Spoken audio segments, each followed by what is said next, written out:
To Educator, and for this lesson we're going to learn about how to pigeonhole a book. This lesson assumes that you kind of already understand how to be a demanding reader and you're getting an idea of how to judge a book by its cover. This part is going to go over that in a little bit more detail. So, the overview will be this. We got to understand what kind of book it is. We have to understand more than is this a nonfiction or fiction book. Then we're going to learn what theoretical means and what practical means. And finally, we're going to go over the various kinds of books thought about and considered. Here is our first example, the Deathly Hallows Lectures. I've pigeonholed this book for you, and I'm going to pigeonhole it as a nonfiction book, a theoretical book, a book about literature, and it is a collection of lectures. And what's the topic all about? Our friend Harry Potter. Here's a much more complicated book.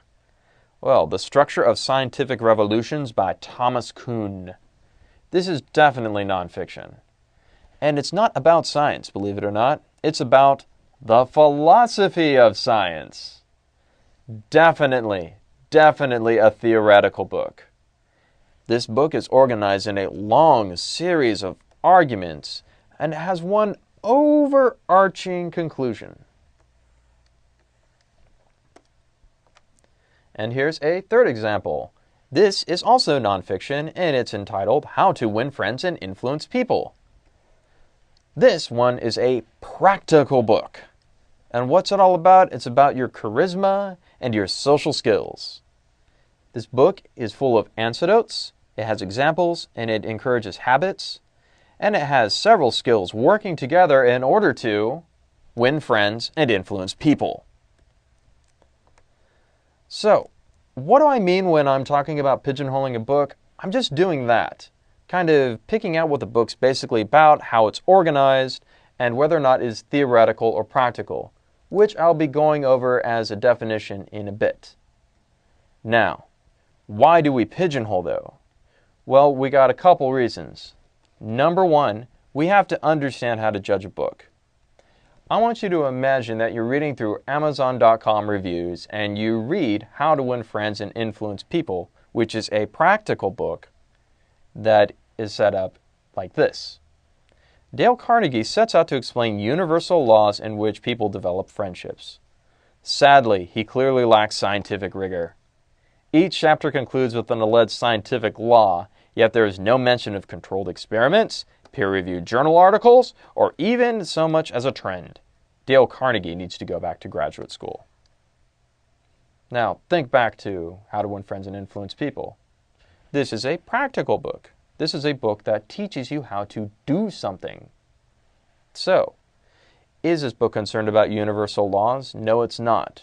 So, this person has mispigeonholed the book, and he doesn't understand what it's all about, and so he can't judge it very well. Let's continue on.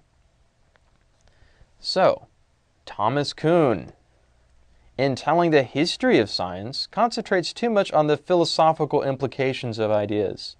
A dry, objective telling of history must concentrate on personalities and their contributions. Yet Kuhn selectively chooses only a few examples and then proceeds to talk about abstract theories rather than concrete facts. This book is not recommended for any serious scholar of the history of science. Now, think back a couple slides. Was Thomas Kuhn's book about the history of science?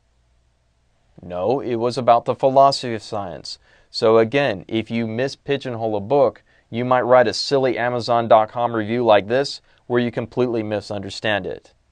Now, it is a theoretical book, a book that's all about ideas and facts and laws and things that you can't necessarily turn into action very easily. But it's not a history of science book.